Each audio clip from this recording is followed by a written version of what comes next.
Banyak yang masih bingung. Sebenarnya dalam setting sound system, khususnya buat rumahan, lebih baik pakai equalizer dulu atau crossover aktif dulu sih. Nah, kalau kamu juga masih ragu, tenang. Di video ini kita bahas santai tapi jelas.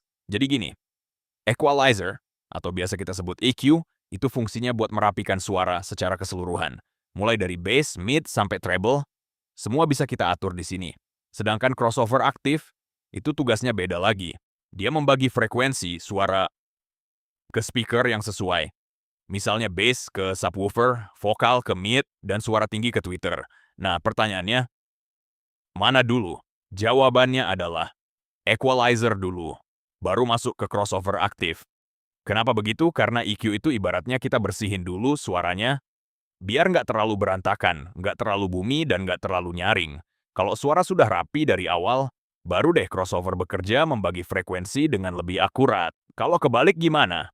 Kalau crossover duluan, sinyal yang masuk masih belum dirapikan, jadi pembagian frekuensinya bisa kurang maksimal, dan hasil akhirnya kadang malah bikin suara jadi aneh atau kurang enak didengar. Makanya, urutan yang benar itu seperti ini. Sumber suara, masuk ke mixer, lalu ke equalizer, setelah itu ke crossover aktif, baru ke power amplifier, dan terakhir ke speaker. Simple kan? Nah, buat kamu yang pakai sound system rumahan, ada sedikit tips biar suaranya makin enak. Jangan setting EQ terlalu ekstrem. Cukup naik turun sedikit aja, sekitar 3-5 desibel.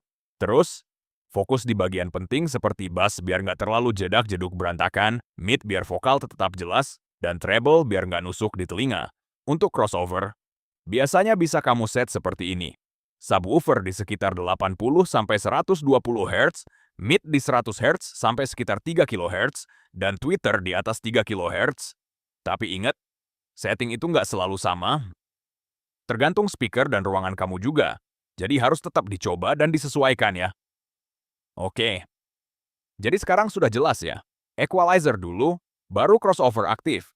Kalau kamu suka konten sound system seperti ini, jangan lupa subscribe, like, dan share ke teman kamu.